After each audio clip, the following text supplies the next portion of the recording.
welcome to Salento with Love. I'm Davide Mengele, and today I'm going to take you in a very secret place on another episode of Palazzo Zuccalà. Today we're going to enter an area that I've entered for the very first time, just for a few minutes, and I thought I really need to share this with other people. You know, when you have one of those places that you think, I'm going to put something there and I'll get it one day. Well, if you did put it there, there was a reason. Today we're going to probably go through some of those reasons. Let's go. Sometimes you just put something in a place and you think, maybe one day I'll get back there. As I was looking through this property, I realized there was something really interesting in the ceiling. Now, it's very rare to come across buildings where you have a false ceiling, and there was a white cover there. Well, I put the stairs there. I didn't want to make you wait there while I put the stairs up, but I'm going to take you up there and let's do it together, because what I have found up in this space, the first thing we need to go through this tiny little hole. Wow. Look. Fantastic. Do you know what these things are? Now, I haven't touched anything up here. I'm literally just gently going through this building, and some of the things that I'm coming across, they tell us a very beautiful story about the people that lived there. 5 ladies plus the mothers, so 3 sisters plus 2 sisters plus their parents. So you think 7 women lived in this place. So everything we're going to find is very much probably connected to that. So first thing I come across, and I'm looking at all these other things here. Amazing. And you know, this was used to do cross stitch, I believe, and you could tell there are all the little holes of the pins and some of the shapes still there. Now you think this has probably been here, well, I don't know, probably 50, 60, 70 years. This is to die for. The whole design, and so it's fantastic. They used to put it on there and then use the pins. I don't know anything. Probably some of you on YouTube can write to me and explain to me exactly how all these beautiful things, I don't know, what were they used for? I think it's probably to hold all the pins down into place. Look at the pattern on that. I find this extraordinary. And this is another one, very, very, very, very long. Look. Why would I put this up here in this storage space? What's in the little box? Some more. I don't even know what they're called. But the shape of them, they're so beautiful, so perfectly made. Now, obviously, I don't think in them days they had machines making this, so probably these were actually handmade. And I love the shape. So yeah, why would I put things? I've got to put everything back in here.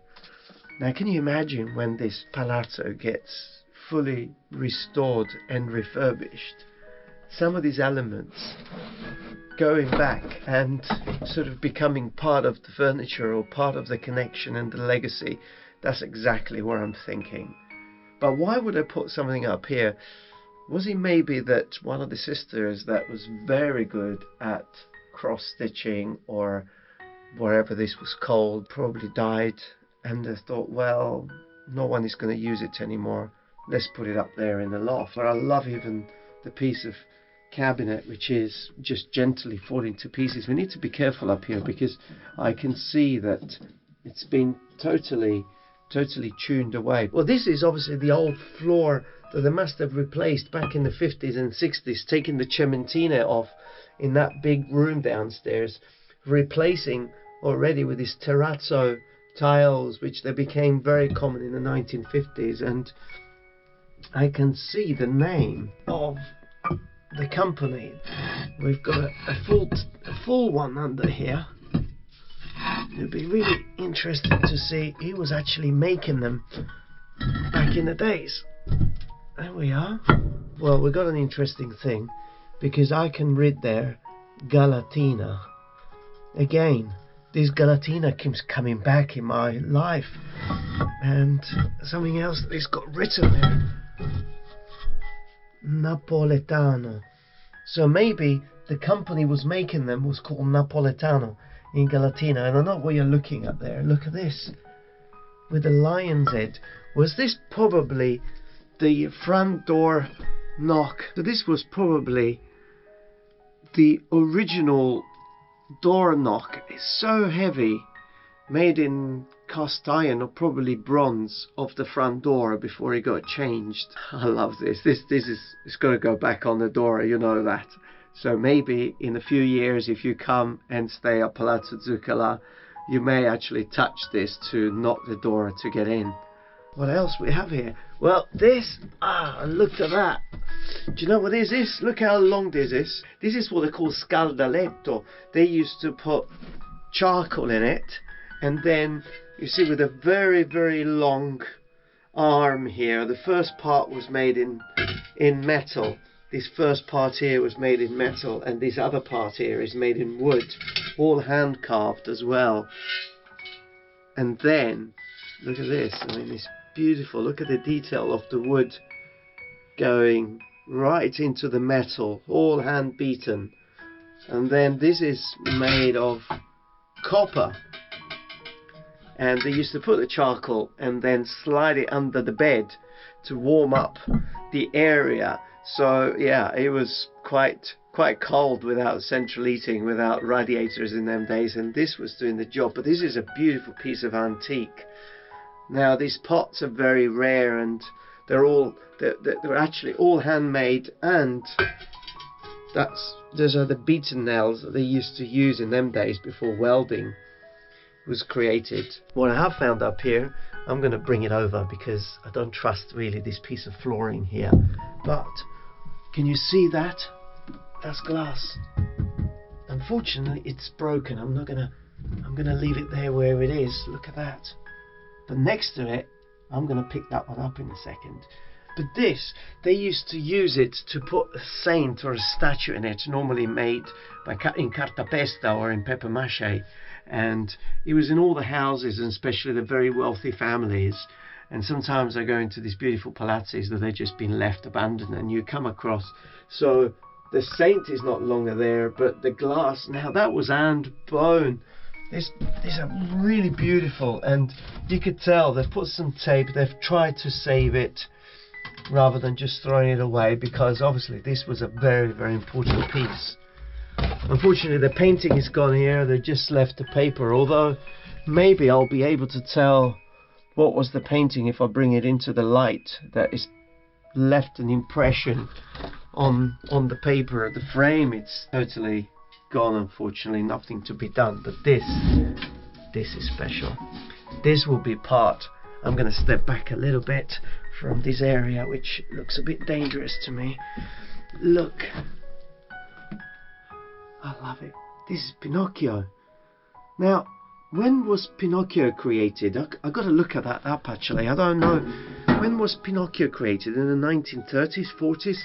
Because this is really old, but I can see so many layers of paper over the top of this, almost like a decoupage, and in sort of putting layers and layers. Very delicate. I'm not going to touch it because I would like to use something to fix it. And this is a tin. It's a beautiful tin. Yeah, it's a beautiful tin. Look. Oh. In solid metal.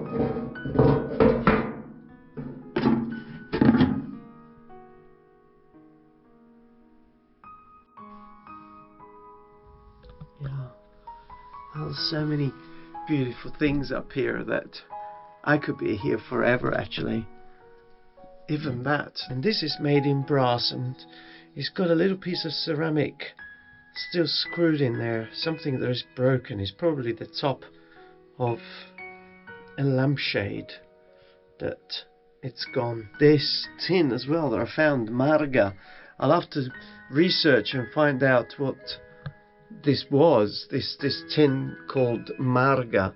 I love the font that they had back in the 50s and 60s. It was really beautiful. I think we've learned so much from that period of time. But this is a very secret area that maybe they put things up here thinking one day we're going to get them back.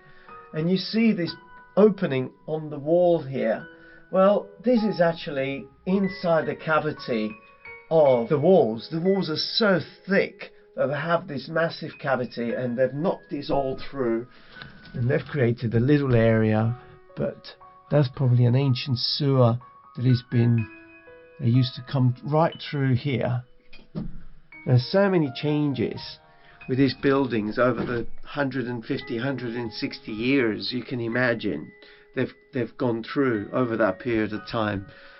But I'm so pleased that gradually with time a lot of these elements I can stitch them back together to bring them back into a completely different environment to make a new Palazzo Zuccalà that potentially the world can enjoy. And it would be amazing to see how things like this can actually create the legacy, and they can be connected, well, stitched up actually, and they can create those connections again for future generations. Well, I hope you've enjoyed this little secret area of Palazzo Zuccalà where the three sisters lived, and we needed to talk about them soon. But before we get there, I would like to say thank you very much for following this channel and this series, Palazzo Zuccalà, and the development that will probably happen over the course of time. Thank you very much for your support. Put a like, leave a comment, and stay safe wherever you are.